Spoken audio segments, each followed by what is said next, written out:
नमस्कार मित्रांनो, सेवा अकॅडमी मध्ये आपलं सहर्ष स्वागत आहे.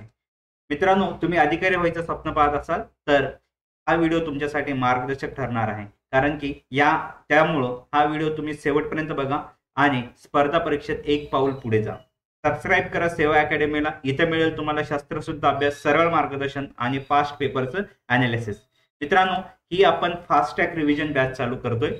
यामध्ये तुम्हाला थोडक्यात तुम्ही पहिल्यांदा काय करायचं, एखादा घटक वाचायचा आहे आणि त्याच्यानंतर क्विक रिव्हिजन खाली 2 मिनिटांमध्ये तो घटक तुम्हाला येते तुम्हाला समजावून सांगेल आणि त्याच्यानंतर काही प्रश्न पण राहतील. आता हा सुरुवातीला व्हिडिओ डिटेलमध्ये असणार आहे, परंतु तुम्ही ज्यावेळेस रिव्हिजन करताय त्यावेळेस एकदा तुम्ही व्हिडिओ बघितल्याच्या नंतर पुन्हा ज्यावेळेस रिव्हिजन करण्यासाठी येणार आहात त्यावेळेस तुम्हाला काय करायचंय, टाइमलाईन जिथे दिसते तिथे फास्ट ट्रॅक रिव्हिजन म्हणून एक टॅब असेल, त्या टॅबवर क्लिक केलं तर डायरेक्टली व्हिडिओ पुढे जाईल आणि जो काही रिव्हिजनचा पोर्शन आहे तो तुम्हाला दिसेल. ठीक आहे, तर सुरुवात करूयात आपण व्हिडिओला. ठीक आहे, पहिलं वर्ण म्हणजे काय, बेसिक पासून आपण सुरुवात करतोय. वर्ण म्हणजे काय, तर वर्ण म्हणजे आपल्या तोंडावाटे निघणाऱ्या ध्वनींना किंवा आवाजांना विशिष्ट चिन्ह देऊन दर्शवण्यासाठी वापरले जाणारे मूळ अक्षरे किंवा ध्वनी संकेत म्हणजेच काय होय, वर्ण होय. हे भाषेतील सर्वात लहान एकक आहे. म्हणजे वर्ण हा भाषेतील सर्वात लहान एकक आहे, त्याचे विभाजन करता येत नाही. ठीक आहे, सोपा भाषेत सांगायचं तर वर्ण म्हणजे आपण बोलताना जे आवाज काढतो त्या आवाजाला लिहून दाखवण्यासाठी बनवलेली खास चित्रे किंवा खुणा, एवढं लक्षात ठेवा. ठीक आहे, जसे की अ, क, म ही अक्षरे म्हणजे वर्ण होय. हे भाषेचे अगदी छोटे भाग असतात, यांना आपण आणखी तोडू शकत नाही. म्हणजे भाषेतला सगळ्यात छोटा एकक कुठला, तर तो वर्ण होय. ठीक आहे, आता उदाहरण द्यायचं झालं तर अ हा अक्षर हा एक स्वर आहे आणि एक वर्ण पण आहे, हे लक्षात घ्या. वर्णमालेमध्ये काय काय आहे ते पुढे येणारच आहे. क हे एक व्यंजन आणि अ एक वर्ण आहे. यामध्ये स्वर मिसळल्याच्या नंतर क हा अक्षर होतो. म ची फोड आता बघा, म हे जे काही वर्ण आहे त्याच्यात म अधिक अ म्हणजे म व्यंजन आणि अ स्वर मिळून काय होतो, पूर्ण म. ओके, म्हणजे म आणि अ हे 2 वर्ण आहेत आणि ते एकत्र येऊन म हे अक्षर तयार होतं. लक्षात घ्या, अक्षर आणि वर्णामध्ये फरक आहे. ठीक आहे, पाय मोडून, थोडक्यात पाय मोडून जो लिहितो ना तो वर्ण आणि त्याच्यामध्ये स्वर मिसळला आणि तो अक्षर तयार झाला. ठीक आहे, आता दुसरं स, त, र अधिक अ म्हणजे स्तर. इथे स, त, र हे हे 4 वर्ण एकत्र येऊन स्तर हा शब्द तयार झालेला आहे. ओके, मी थोडक्यात काय सांगितलं की आपण जे बोलतो त्याच्यातील प्रत्येक मूळ ध्वनीला लिपित दर्शनासाठी वापरले जाणारे चिन्ह म्हणजे वर्ण, आणि वर्ण मिळून अक्षरे बनतात, अक्षरे मिळून शब्द बनतात. आता कन्क्लुजन करतो. वर्ण म्हणजे काय, भाषेचा सगळ्यात लहान एकक. ओके, बरोबर आहे, वर्ण. आणि वर्ण कसा बनतो, वर्णामध्ये ते काही आहेत स्वर, व्यंजने, स्वरादी वगैरे, हे वर्णाचे पुढे भाग झाले ते आपण बघूयात. तर व्यंजन पुढे येऊयात आपण. तर थोडक्यात रिव्हिजन करतो की आपण जे बोलतो त्यातील प्रत्येक मूळ ध्वनीला लिपित दर्शनासाठी वापरले जाणारे चिन्ह म्हणजे काय होय, वर्ण होय. पुढे उदाहरणं येतीलच. आता बघा, वर्णाचे मुख्य प्रकार किती, 4. आता तुम्ही कुठं 3 वाचत असेल ते पुस्तक जुनं असेल. 2009च्या शासन निर्णयानुसार वर्णाचे प्रकार मुख्य 4 होतात. ते काय, स्वर, स्वराजी, व्यंजन आणि विशेष संयुक्त व्यंजन. ठीक आहे, आता ते काय ते बघूया. स्वर म्हणजे काय की ज्या वर्णांना उच्चार करताना आपल्या मुखातील हवा कोणत्याही अडथळ्याशिवाय बाहेर पडते त्यांना आपण काय म्हणतो, स्वर म्हणतो. म्हणजे उच्चार अडथळ्याशिवाय होतो त्याला काय म्हणतो, स्वर म्हणतो. स्वर हे स्वतंत्र वर्ण आहे, त्यांचा उच्चार करण्यासाठी दुसऱ्या वर्णाची गरज नसते, ते स्वतंत्र आहेत. सोप्या भाषेत सांगायचं तर स्वर म्हणजे असे आवाज जे आपल्या तोंडातून सरळ बाहेर येतात, त्यांना कोणाचीही मदत लागत नाही, ते इंडिपेंडेंट आहे. उदाहरणार्थ अ, आ, ई, उ, ऋ, ए, ओ हे काय झाले, स्वर झाले. आता स्वरादी म्हणजे काय, तर स्वरादी म्हणजे असे वर्ण जे स्वराच्या मदतीने उच्चारले जातात आणि त्यांच्यामध्ये काही विशेष गुणधर्म असतात. जसे की मराठीमध्ये मुख्यत्वे 2 स्वरादी आहेत, म्हणजे त्याला आपण अनुस्वार म्हणतो, आणि आहा याला काय म्हणतो आपण, विसर्ग म्हणतो. सोप्या भाषेत सांगायचं तर स्वरादी म्हणजे असे आवाज जे स्वरासारखे असले तरी त्यांना उच्चारणासाठी स्वराची मदत लागते आणि त्यांचे थोडे वेगळे वैशिष्ट्ये असते. उदाहरणार्थ म्हणजे अनुस्वार, अनुस्वारापासून काय शब्द झाला, कंठ, रंग, चंदन. इथे अचा उच्चार अन सारखा किंवा अनुनासिक असतो. ठीक आहे. आता अहा म्हणजे विसर्ग, याचा उच्चार कसा होतो बघा, स्वतः, दुःख, प्राय, हे यामध्ये इथे काय झालं, आहा चा उच्चार ह सारखा असतो. ठीक आहे. आता पुढे व्यंजन. व्यंजन म्हणजे काय, ज्या वर्णाचा उच्चार करताना आपल्या मुखातील हवा ओठ, जीभ, दात, टाळू इत्यादी अवयवाच्या मदतीने अडवली जाते किंवा घर्षित होते, त्यांना व्यंजन असे म्हणतात. ते स्वतंत्रपणे उच्चारले जाऊ शकत नाही, हे लक्षात ठेवा.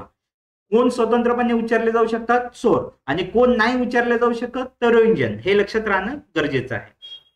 त्यांना उच्चारण्यासाठी स्वरांची गरज असते, व्यंजनांना उच्चारण्यासाठी कशाची गरज असते, स्वराची गरज असते. सोप्या भाषेत व्यंजन म्हणजे असे आवाज जे आपल्या तोंडातून बाहेर पडताना कुठेतरी अडकतात किंवा घासले जातात आणि त्यांना पूर्ण उच्चारणासाठी स्वराची मदत घ्यावी लागते, त्याला आपण व्यंजन म्हणतो. ठीक आहे. उदाहरण क. आता क जरी आपण उच्चारत असोल तर क चा पाय तोडून जर असेल तर तो काय असणार आहे, व्यंजन आहे. परंतु क आणि त्याच्यात अ स्वर मिसळला तर तो क हे अक्षर होतं, बरोबर आहे. त्याच्यानंतर ख, ख आणि अ, ख, ग, ग आणि अ, ग, च, त अधिक ई, ची, ट, ट अधिक उ, टू.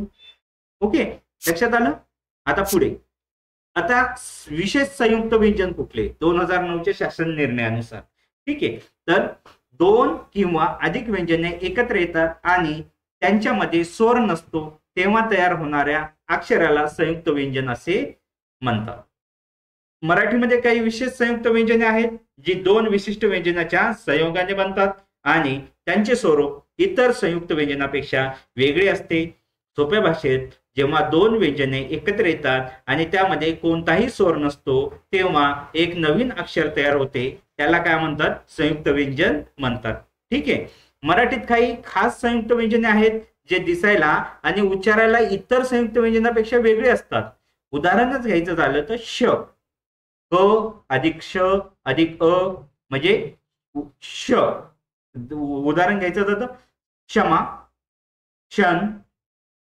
आता न्य म्हणजे द अधिक तो कोणी ये उच्चारतात बरं का, हा जो काही आहे ना तुम्ही उच्चार ए करता तो ये नसतो, तो न असतो. द न अधिक अ म्हणजे ज अधिक न्य, बरोबर, ज्ञान, आज्ञा वगैरे. आता ज्ञानला कोणी डी बी वापरतात म्हणजे दै बी म्हणतात, पण योग्य उच्चार ज अधिक य अधिक ज अधिक ज्ञ अधिक य म्हणजे ज्ञान, आज्ञा वगैरे. ठीक आहे.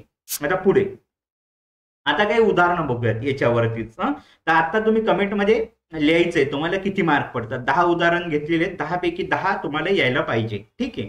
आता बघा, पहिला प्रश्न, ज्या वर्णाचा उच्चार करताना हवा अडवल्याशिवाय बाहेर पडते त्यांना काय म्हणतात, व्यंजन, स्वरादी, स्वर, संयुक्त व्यंजन. तर उत्तर आहे स्वर, बरोबर आहे. कारण काय, स्वर हे असे वर्ण आहेत ज्यांचा उच्चार करताना आपल्या मुखातील हवा कुठेही थांबत नाही किंवा तिला कोणताही अडथळा येत नाही, बरोबर. आता पुढे तुम्ही कमेंटमध्ये टाकलेलेच असेल तुमचं उत्तर. ठीक आहे. हे कसे असतात, स्वतंत्र उच्चारले जातात. ठीक आहे. त्याच्यानंतर दुसरा प्रश्न, मराठी भाषेतील मराठी वर्णमालेत मुख्य स्वरादी किती आहेत. आता 1 2 3 4 तर किती आहेत, 2. ओके, 2 म्हणजे पर्याय क्रमांक ब. दुसरा, मराठी वर्णमालेत म्हणजे अनुस्वार आणि आहा म्हणजे विसर्ग हे दोन मुख्य स्वरादी मानले जातात. ते स्वरांच्या मदतीने उच्चारले जातात आणि त्यांची वैशिष्ट्ये स्वरापेक्षा काय असतात, वेगळे असतात. ठीक आहे. पुढे, क हे कोणत्या प्रकारचे वर्ण आहे, स्वर, स्वरादी, व्यंजन, संयुक्त व्यंजन. तर कर काय आहे, व्यंजन. क या वर्णाचा उच्चार करताना जिभेचा कंठाला स्पर्श होतो, म्हणजेच हवेला अडथळा येतो, म्हणून काय आहे ते व्यंजन आहे. ठीक आहे, म्हणून हे व्यंजन आहे आणि त्याचा उच्चार पूर्ण होण्यासाठी अ या स्वराची गरज असते. क अधिक अ बरोबर क. ठीक आहे, पुढे खालीलपैकी कोणता वर्ण स्वर नाही? आ, उ, क, य. तर कुठला वर्ण स्वर नाहीये? क. बरोबर. आ, बु आणि ए हे स्वर आहेत, कारण त्यांचा उच्चार स्वतंत्रपणे आणि अडथळ्याशिवाय होतो. एकदा करून बघा वाटलंच तर. ठीक आहे, क हे व्यंजन आहे कारण त्याचा उच्चारात जिभेचा वापर होतो आणि त्याला उच्चार म्हणजे पूर्ण करण्यासाठी स्वराची गरज असते. पुढे हा स्वरादीचा उच्चार खालीलपैकी कोणत्या शब्दात आढळतो? स्वतः, दुःख, रंग, प्राय. तर पर्याय क्रमांक 3 म्हणजेच रंग. या प्रश्न जसा तसा टाईप झालेला आहे. ठीक आहे, तर रंग कारण काय आहे की स्वतःमध्ये काय आहे? आ विसर्ग आहे. दुःख मध्ये काय आहे? आ विसर्ग आहे. रंग मध्ये म्हणजे म्हणजे रंग बरोबर अनुसारचा उच्चार आहे आणि प्रायमध्ये आ हा विसर्ग आहे, म्हणून योग्य उत्तर काय आहे? रंग. ठीक आहे, आता पुढे व्यंजन उच्चारणासाठी कशाची आवश्यकता असते? दुसऱ्या व्यंजनाची, स्वराची, स्वरादीची, विशेष संयुक्त व्यंजनाची. तर व्यंजन उच्चारण्यासाठी स्वराची गरज असते, म्हणजे व्यंजन हे स्वतंत्रपणे उच्चारले जाऊ शकत नाही. त्यांचा उच्चार पूर्ण करण्यासाठी त्यांना एखाद्या स्वराची मदत घ्यावी लागते. उदाहरणार्थ क चा उच्चार पूर्ण होण्यासाठी त्याला अ मिसळावा लागतो, म्हणजे क अधिक अ बरोबर क. ठीक आहे, पुढे च हे विशेष संयुक्त व्यंजने कोणत्या दोन व्यंजनाच्या संयोगाने तयार होते? बघा कमेंटमध्ये उत्तरे टाका तुम्ही. तर पहिला क अधिक च, क अधिक श, क अधिक र, ज अधिक य. बघा मी तुम्हाला आधी सांगितलेलं होतं, कारण की दोन्ही लिहिण्याच्या पद्धती आहेत, परंतु शास्त्रोक्त पद्धत जी काय आहे ती कुठली? तर श न विषयी मी सांगितलेलं होतं. ठीक आहे, क अधिक श म्हणजे श हे विशेष श हे विशेष संयुक्त व्यंजन क आणि श या दोन शब्दाच्या संयोगाने तयार होते. यामध्ये अ हा अ स्वर मिसळल्यानंतर श्न म्हणजे शन हा पूर्ण शब्द उच्चार होतो. ठीक आहे, पुढे खालीलपैकी कोणत्या शब्दातील पहिला वर्ण स्वरादी आहे? कमल, आरंभ, कंठ, ईश्वर. लक्षात घ्या, काय प्रश्न व्यवस्थित वाचा, याच सिली मिस्टेक होतात. खालीलपैकी कोणत्या शब्दातील पहिला वर्ण स्वरादी आहे? दुसरा नाही, पहिला. तर कुठे आहे? पर्याय क्रमांक 3 म्हणजे कंठ मध्ये. कमल मध्ये पहिला वर्ण क व्यंजन आहे, बरोबर आहे. आरंभ मध्ये पहिला वर्ण आ स्वर आहे. कंठ मध्ये पहिला वर्ण कन हे क म्हणजे त्याच्यावरती त्याच्यात अनुसार मिसळला म्हणजे स्वरादी झालेला आहे. त्याच्यानंतर ईश्वर मध्ये पहिला वर्ण ई हे स्वर आहे, हे लक्षात घ्या. पुढे ज्या वर्णाच्या उच्चारात मुखातील अवयवाचा वापर करून हवा अडवली जाते त्यांना उच्चारण्याच्या प्रक्रियेनुसार काय म्हणतात? स्वर, व्यंजन, स्वरादी, विशेष संयुक्त व्यंजन. तर उत्तर आहे व्यंजन. म्हणजे हवा अडवल्या जाते, काहीतरी अडथळा येतो त्याला काय म्हणतात? व्यंजन. आणि अडथळा येत नाही त्याला स्वर, हे लक्षात ठेवा. ठीक आहे, व्यंजनाचा उच्चार करताना जीभ, ओठ, दात, टाळू यासारख्या मुखातील अवयवाचा वापर केला जातो आणि हवेच्या मार्गात अडथळा निर्माण होतो. ठीक आहे, आता शेवटचा प्रश्न बघूया, 10 पैकी 10 कोणाला भेटतात? न्य या विशेष संयुक्त व्यंजनाचा योग्य वर्ण विग्रह कोणता? बघा, ज अधिक ये नाही म्हणायचं त्याला, ज अधिक न अधिक य, ज अधिक न अधिक य, ज अधिक न नळाचं अधिक अ, आणि चौथा आहे द अधिक न नळाचा अधिक य. तर योग्य उत्तर आहे पर्याय क्रमांक 1 ज अधिक न अधिक य. काही व्याकरणानुसार द अधिक न अधिक ये हे देखील बरोबर मानले जाते, परंतु बघा न्य हे विशेष संयुक्त व्यंजन पारंपरिक व्याकरणानुसार ज आणि न यांच्या संयोगाने तयार होते. ते बरेच लोक ये उच्चारतात, न येतो वाङ्मयाचा न. आधुनिक व्याकरणानुसार काही ठिकाणी ते द किंवा ये न्य च्या संयोगाने देखील मानले जाते. दोन्ही विग्रह बरोबर असू शकतात, परंतु पर्यायात द अधिक न अधिकीय हा अधिक प्रचलित आहे म्हणून तो योग्य आहे. ठीक आहे, चला अशा आहे तुम्हाला 10 पैकी 10 मार्क पडलेले आहेत. तर आता क्विक रिव्हिजन. ठीक आहे, आपण आता काय बघितलं तर पहिल्यांदा वर्ण म्हणजे काय की वर्ण म्हणजे आपल्या तोंडावाटे निघणाऱ्या ध्वनी चिन्ह किंवा आवाजांना विशिष्ट चिन्हे किंवा खूण देणं म्हणजेच वर्ण होय. ध्वनी चिन्हांना दिलेली खूण म्हणजे वर्ण, सोप्या भाषेत. ठीक आहे, हे झालं वर्ण. आता वर्णाचे प्रकार पडतात का? हो पडतात. किती? पहिले ते 3 म्हणायचो, परंतु आता किती पडतात? 4 पडतात. ते कसे? स्वर, स्वरादी, व्यंजन आणि विशेष संयुक्त व्यंजन. आता स्वर म्हणजे काय?